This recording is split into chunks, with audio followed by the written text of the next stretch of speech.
Nós vamos ler Hebreus capítulo 5, versículo 1.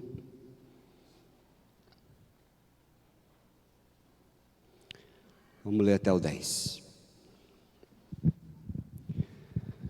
Porque todo sumo sacerdote, sendo tomado dentre os homens, é constituído nas coisas concernentes a Deus, a favor dos homens, para oferecer tanto dons como sacrifícios pelos pecados. E é capaz de condoer-se dos ignorantes e dos que erram, pois também ele mesmo está rodeado de fraquezas. E por esta razão deve oferecer sacrifícios pelos pecados, tanto do povo como de si mesmo. Ninguém, pois, toma esta honra para si mesmo, senão quando chamado por Deus, como aconteceu com Arão. Assim também, Cristo a si mesmo não se glorificou para se tornar sumo sacerdote, mas o glorificou aquele que lhe disse: Tu és o meu filho, eu hoje te gerei. E como em outro lugar também diz: Tu és sacerdote para sempre, segundo a ordem de Melquisedeque. Ele, Jesus, nos dias da sua carne, tendo oferecido com forte clamor e lágrimas, orações e súplicas, a quem o podia livrar da morte, e tendo ouvido por causa da sua piedade, embora sendo filho, aprendeu a obediência pelas coisas que sofreu.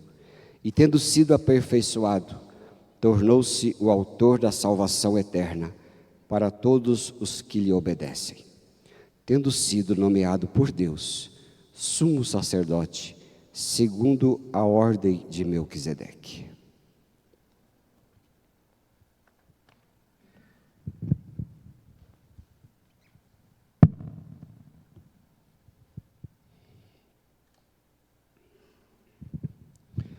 O conceito de Jesus como sumo sacerdote, segundo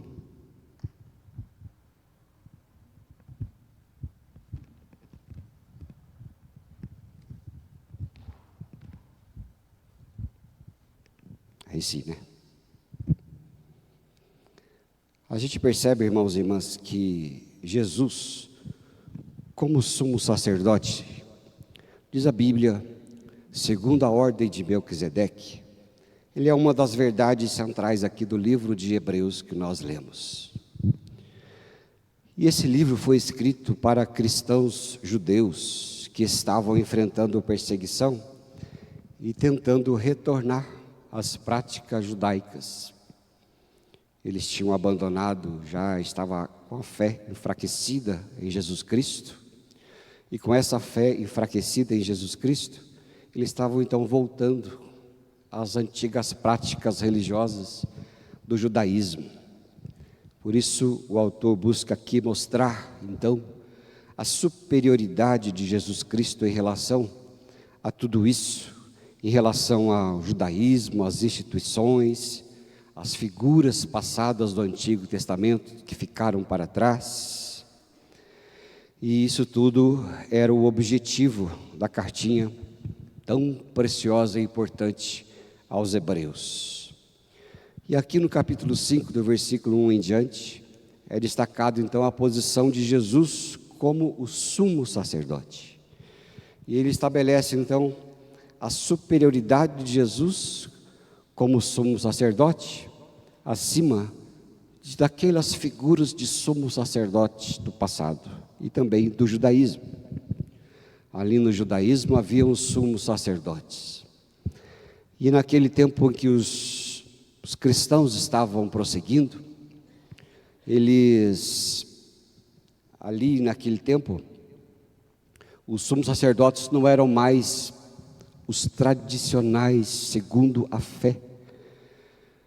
Não eram aqueles sumos sacerdotes escolhidos por Deus e pela linhagem dos levitas, que eram aqueles únicos que poderiam ser sumo sacerdote. E naquele tempo, na época dos romanos, os romanos então estavam fazendo coisa pior ainda, porque eles estavam nomeando os sumos sacerdotes de acordo com aqueles que estavam a favor do Império Romano. Eles colocavam aqueles que mais eram convenientes para si mesmos, de modo com que os sumos sacerdotes daquela época eram completamente corrompidos. Para vocês terem uma ideia, o sumo sacerdote daquele tempo, quem deveria ser o sumo sacerdote daquele tempo, era João Batista. Era a pessoa da linhagem, a linhagem original, a linhagem correta, para ser o verdadeiro sumo sacerdote, que era o próprio João Batista. Mas João Batista veio e era desprezado, não só desprezado, como ele estava fora de Jerusalém, no deserto, e ali vocês podem ter uma noção do grau de corrupção daquele tempo do sumo sacerdote. Versículo capítulo 5, do verso 1 a 3, a gente vai relembrar, para fixar bem, diz assim: todo sumo sacerdote tomado dentre os homens é constituído nas coisas concernentes a Deus a favor dos homens, para oferecer tanto dons como sacrifícios pelos pecados. Ele é capaz de condoer-se dos ignorantes e errados, pois também ele está rodeado de fraqueza. Por esta razão, oferecer sacrifícios pelos pecados, tanto do povo como de si mesmo. Este sumo sacerdote que era levantado por Deus, conforme diz os versículos que nós lemos, era uma pessoa como nós. Era uma pessoa falha, era uma pessoa fraca, cheia de problemas e vícios, cheia de tudo aquilo que a gente conhece, o que significa que vem da natureza humana. Ele era fraco, ele só estava ali como um representante visível do Deus, e ele oferecia sacrifício pelos pecados, então, mediando entre o povo e Deus, mas também por si mesmo, porque ele também era pecador e ele também era fraco. É por isso que a gente vê a superioridade de Jesus.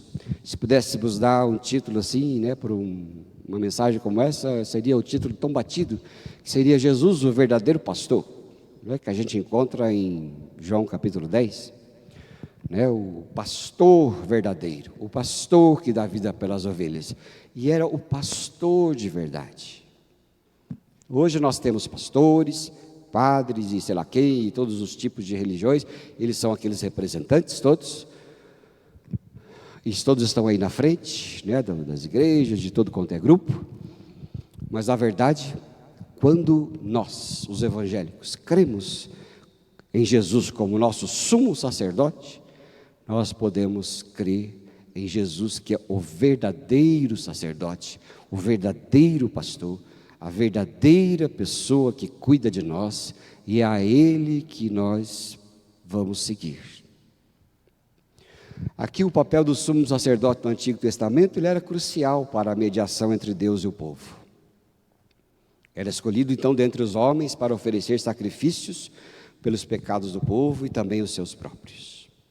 Mas sabe, irmãos e irmãs, assim como os sumos sacerdotes eram escolhidos para mediar e oferecer sacrifício, nós também somos chamados para receber a santidade de Deus imputada a nós como um sacrifício, e vivemos em santidade porque podemos reconhecer as nossas próprias fraquezas e principalmente reconhecer a nossa dependência de Deus completa.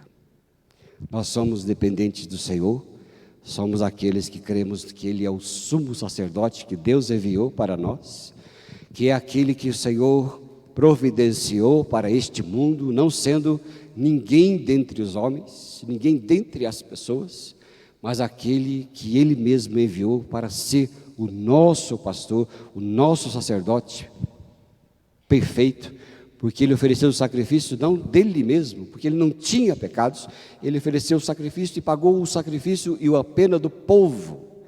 Ele mesmo era perfeito, foi o que Deus enviou para nós, e é assim que nós podemos ver e ser abençoados com a presença de Deus. capítulo 4 e 5, a gente encontra assim também um versículo muito esclarecedor. Ninguém, pois, toma esta honra para si mesmo, senão quando chamado por Deus, como aconteceu com Arão. Assim também Cristo a si mesmo não se glorificou para se tornar sumo sacerdote, mas o glorificou aquele que lhe disse: Tu és o meu filho, eu hoje te gerei. A Bíblia está falando de Jesus, que ele nomeado por Deus, assim como Arão também foi nomeado por Deus, né? Arão, o sacerdote lá do Antigo Testamento, mas Jesus sendo o verdadeiro sumo sacerdote, ele, ao ser o sumo sacerdote, diz a Bíblia, que ele não glorificou a si mesmo para se fazer, mas ele, como filho, foi obediente a Deus, e na sua obediência, o papel dele era glorificar aquele que disse: Tu és o meu filho, eu hoje te gerei. Depois a gente vai ver um pouquinho ali no Salmo, mas é Deus quem disse de Jesus, e acerca de Jesus: Tu és meu filho, eu hoje te gerei. Aqui ele vai mostrar uma preciosidade enorme, porque Deus mesmo gerou, né? Ele não gerou, ele era daquele que era da mesma substância, gerado, feito, junto com Deus. E quando Jesus foi chamado para ser o sumo sacerdote, ele sabia que aquela função era para glorificar o Pai. O Pai que disse a Jesus: Tu és meu filho, eu hoje te gerei. Essa palavra está no versículo do Salmo, capítulo 2, versículo 7, onde nós lemos, né? A gente tem vários salmos da Bíblia, e ali é considerado como salmo messiânico. E no capítulo 2 está escrito no verso 7, coloca para nós, meu irmão, que ele fala, né, dá essa menção, dizendo isto, não é? Quando Deus fala ali, o salmista, quando ele numa revelação divina diz: Tu és o meu filho e eu hoje te gerei. Davi não poderia ter dito isto por si mesmo, ele falou aquilo que lhe foi revelado e que haveríamos de conhecer lá na frente. E é por isso, irmãos e irmãs, que nós devemos nos lembrar que as nossas vocações e dons são chamados por Deus e não algo que tomamos para nós mesmos. Tudo é dele, e nós devemos então buscar essa orientação divina e glorificar a Deus em tudo o que fazemos, reconhecendo a nossa completa dependência da sua vontade. Assim somos todos nós, vocês e eu, que temos dons, vários dons dados por Deus. Nenhum dos dons, é lógico que muitos de nós temos os talentos, temos habilidades, mas quando se trata de algo dado por Deus para a igreja, são os dons que Ele concede à igreja, a uns de ensinar, a uns de pregar, a outros de cantar, a outros de aconselhar, a outros de servir. Todos os dons que são dados por Deus é dele mesmo, não é para que a gente se glorie ou nos achemos, né? Ou como a gente sempre diz por aí, a pessoa está se achando, não é para que eu nem você se ache, mas é para que o nosso Pai seja glorificado, assim como Jesus falou: meu Pai é glorificado por vocês, meu Pai é glorificado em tudo que Ele me dá, e tudo que a gente expressa, é isso que somos, tudo vem de Deus, todos os dons espirituais vêm de Deus. Acha para nós ali, Daniel, Tiago 1,17, por favor. Todos os dons que nós temos não são nossos, é Deus quem dá, não é? Deus concede, Deus abençoa, não é? A Cleide, por exemplo, deve ter o talento, né? Tem um talento de tocar maravilhosamente, mas quando se trata da igreja, Deus concedeu o dom para ela, porque junto com o talento Ele abençoou e ungiu com o dom para que houvesse graça ao ministrar, e essa graça ao ministrar é o que faz toda a diferença. A diferença é o que Ele dá, e nenhum de nós temos algo que é nosso, mas foi dado por Deus, todas as habilidades. Diz assim a Bíblia: toda boa dádiva e todo dom perfeito são do alto, descendo do Pai das luzes, em que não pode existir nenhuma variação ou sombra de mudança. Então veja isso, toda boa dádiva e todo dom são do alto. Amém, queridos? Até a fé não é sua, nós não temos fé. A fé vem de Deus. Se um dia você estiver se perguntando, tiver alguma crise, estiver passando alguma coisa, eu não tenho fé, né? Eu tenho pouca fé, né? Então, peça a Deus, porque a fé vem dele. Até o crer vem dele. Nós nada temos que são nossos. Tudo vem de Deus. É Ele que dá todas as coisas. E até a fé para a gente crer. Até a fé para sermos salvos. Até a fé para fazer o que quer que seja, não vem de nós, porque nós não temos, vem do nosso Senhor. Verso 6, diz assim também a Bíblia, uma coisa muito preciosa. Como também em outro lugar diz: Tu és sacerdote para sempre, segundo a ordem de Melquisedeque. Jesus aqui, ele é sacerdote, mas segundo uma linhagem. Não é a linhagem dos homens, nem mesmo da tribo de Levi. É a linhagem celestial. Por isso que diz a Bíblia, segundo a ordem de Melquisedeque. Isto é uma ordem sacerdotal que aparece e supera em muito a ordem levítica. O que seria isso, né? Trocando em miúdos. Ele veio ser o supremo pastor, acima de qualquer ordem humana, assim como qualquer ordem presbiteral, assim como qualquer ordem clerical, assim como qualquer curso, seja lá o que for que você faça. Ele é acima de todas as coisas, acima de nós todos. E nós todos somos só instrumentos. E esse Melquisedeque é uma figura misteriosa, né, que aparece lá em Gênesis capítulo 14. Nós vamos ver em Gênesis capítulo 14, versículo 18 até o 20. Olha que coisa interessante que diz a Bíblia. E Melquisedeque, rei de Salém, trouxe pão e vinho, e era este sacerdote do Deus Altíssimo, e abençoou-o e disse: Bendito seja Abraão pelo Deus Altíssimo, o possuidor dos céus e da terra, e bendito seja o Deus Altíssimo, que entregou os teus inimigos nas tuas mãos. E Abraão deu-lhe então o dízimo de tudo. Melquisedeque é esse cujo nome significa o rei da justiça, e essa cidade que ele falou que vem de Salém, ele é uma menção a Jerusalém, mas não é a Jerusalém física, o espaço geográfico, que eu já falei, não importa para quem seja, mas é que eu não sou do tipo sionista, que acha que aquele lugar é o lugar que vai acontecer, é o centro da história, é o centro da revelação, o centro que vem. Era um lugar somente, porque a verdadeira Jerusalém, o verdadeiro Israel, é o reino de Deus, e é por isso que fala Salém, e o Salém vai apontar para o reino celestial, que não é físico nem geográfico, é o reino de Deus, é o reino do Senhor, que ele fala Salém. E ele era então o sacerdote do Deus Altíssimo, não feito pelas mãos humanas, nem consagrado por mãos humanas, mas era o que Deus tinha dado. E ele abençoou Abraão e recebeu os dízimos. Dízimo, ele é muito além do que aquilo que a gente está acostumado a viver e a ouvir e a falar, né? Acerca do sustento da obra de Deus, sustento da casa de Deus, é muito além disso. O dízimo é a consagração daquilo que nós somos. O dízimo é a consagração daquilo que o ser humano é e que ele se deu a Deus. O dízimo é a consagração da vida. Dízimo é a consagração do Espírito, é a consagração absoluta a Deus, de quem nós somos. E é a parte visível do invisível, que nós dizemos: Deus, nosso Pai, ao Senhor pertence a nossa vida, e não tem nenhuma parte dela que não seja tua.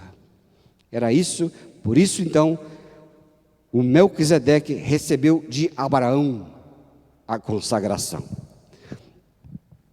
Aqui a gente percebe, irmãos e irmãs, que Jesus, ele nos dá essa confiança de termos um intercessor.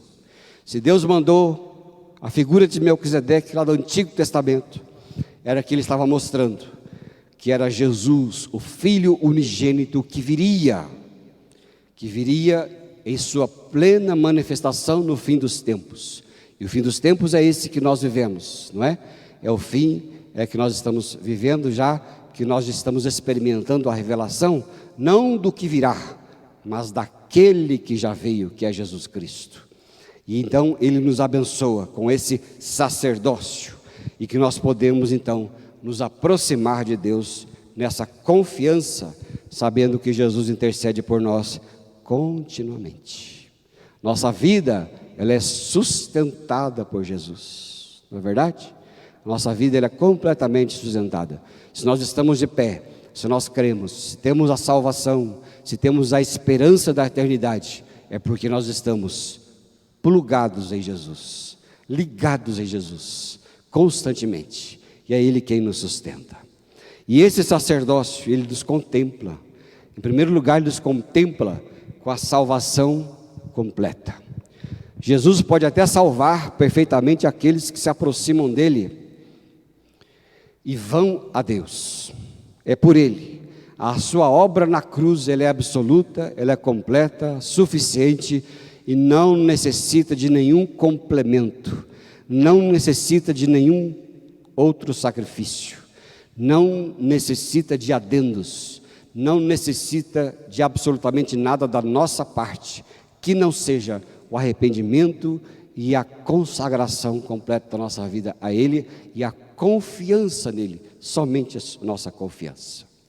O sacerdócio de Jesus também é uma intercessão por nós, continuamente. Jesus vive sempre para interceder por nós, está constantemente diante do nosso Pai, apresentando a Ele as nossas necessidades e as nossas orações. É Ele que está fazendo, apresentando a Deus. Não é que Jesus fica lá do lado de Jesus falando assim: olha, o Silas está orando por isso, olha, o Darcy está orando por isso, olha, o Daniel está orando por isso, olha, a Cleide está orando por isso. Não é que ele está fazendo isso ali no ouvido do Pai, não é isso. É que quando você e eu oramos, já está no pacote implícito que a nossa oração é aceita por Deus, porque ela passa por Jesus Cristo, pela nossa fé em Jesus. Por isso a nossa oração é validada. Deus o Pai e o Espírito Santo sabe que tudo que oramos, tudo que falamos a Deus, nós somos ouvidos, porque somos por direito de Jesus Cristo apresentados a Deus. Não é que Deus atende a nossa oração porque nós merecemos, somos bonzinhos, fazemos tudo que é certo, as coisas morais, que a gente confunde muito com coisas espirituais. Não é por isso que Deus recebe a nossa oração. Ele recebe a nossa oração porque nós somos justificados por Jesus Cristo, aceitos por Jesus Cristo e mergulhados, batizados no sangue de Jesus Cristo. Amém, queridos? Você crê nisso? E também por esse sacerdócio nós temos acesso direto a Deus. Por meio do nosso Jesus, o nosso Senhor, nós temos acesso direto ao trono da graça. E nós não precisamos de intermediários humanos para nos aproximar de Deus. O crente precisa de Cristo, Jesus. O crente não precisa de igreja A, igreja B, igreja C. Pastor A, pastor B, pastor C. Pastora A, pastora B, pastora C. O crente precisa de Cristo. Aquele sujeitinho que pinga para lá e para cá, pinga para lá e para cá, esse não encontrou Jesus. Automaticamente não encontra lugar nenhum para se congregar. Mas ele é de Cristo. Se ele é de Cristo, nem que seja no cemitério para adorar, ele adora. Porque os crentes antigos adoravam no cemitério, porque era lá que eles encontravam paz. Por isso nós temos os mártires das catatumbas. Esse é um livro, pastor Paulo, que você tem lá, O mártir das catatumbas. É por isso que o crente, quando ele crê, quando ele nasceu de novo, não precisa de lugar, ele não precisa de pessoa, ele não precisa de coisa nenhuma, porque ele tem o Espírito Santo, e é o Espírito Santo quem nos leva a Deus, é o Espírito Santo que nos enche, é o Espírito Santo que nos dá a sua palavra revelada, é o Espírito Santo que é o nosso professor, que diz o termo verdadeiro, é o pedagogo que nos leva a Cristo, é só o Espírito Santo. Por isso, queridos irmãos e irmãs, a gente pode entender que esse sacerdócio de Cristo nos traz esse conforto, segurança, e nós podemos nos aproximar do nosso Deus com confiança, sabendo que somos continuamente representados e intercedidos por Jesus, e isso nos encoraja a viver uma vida de fé cada vez mais frutífera. Amém, queridos? Que Deus nos abençoe com a sua palavra e nos encha de paz e da sua alegria. Amém?